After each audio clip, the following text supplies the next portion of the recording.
Turning now to the situation in the Middle East, where Israeli forces are reported to have launched more airstrikes over Syria this morning.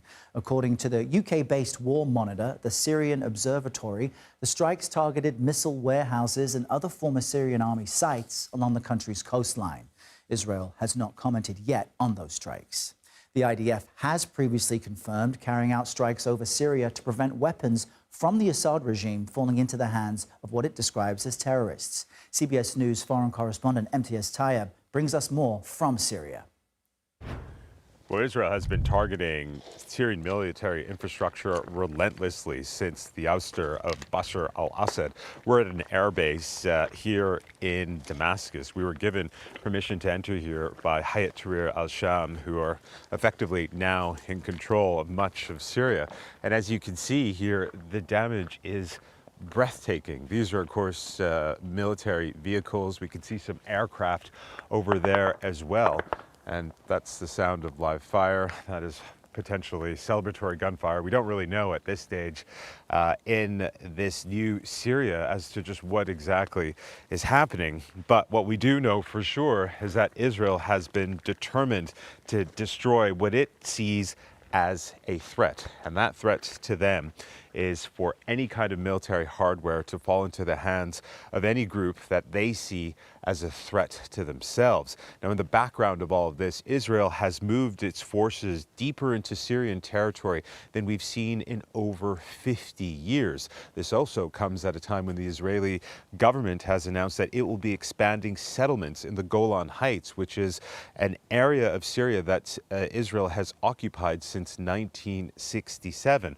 All of this is raising alarms that Israel has interests in Syria beyond what it sees as its own borders. Whatever the case, it is continuing to strike military infrastructure like this at a time when Syria's new leaders are saying that they don't want conflict with Israel and that they just want to rebuild their country. Back to you. Imtiaz, thank you for that. Syrians are looking toward a new future after the end of a dictatorship that lasted more than half a century. 60 Minutes' Scott Pelley traveled to Damascus and spoke to families searching for loved ones taken by the regime. We have to give you a warning here. This report contains disturbing images. Who are you looking for? My son, Susan Al-Tunji told us. Like many, she received a death certificate from the prison years ago, but no body, no proof. How long has he been missing? 12 years. I pray I find him. Even if he's dead, it's okay. Just give me the body. All I want is to find some rest. Forensic pathologists compare photos and teeth.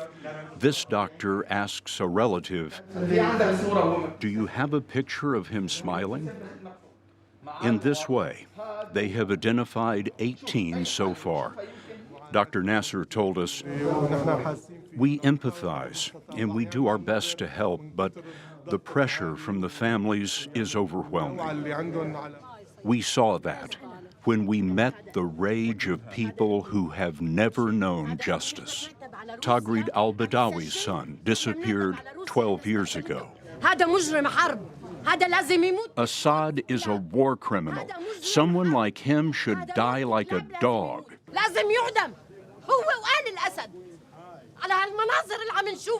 He and the Assad family should be executed for the horrors we now see.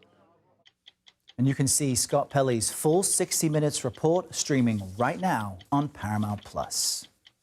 And the Gaza Health Ministry says more than 45,000 people have died in the enclave since the start of the Israel-Hamas war. That report did not distinguish between civilians and militants when gauging the death toll. More than half of the deaths reported are women and children, and the death toll could rise with some bodies potentially under rubble in areas where medics cannot yet access. CBS News has not been able to verify those numbers independently.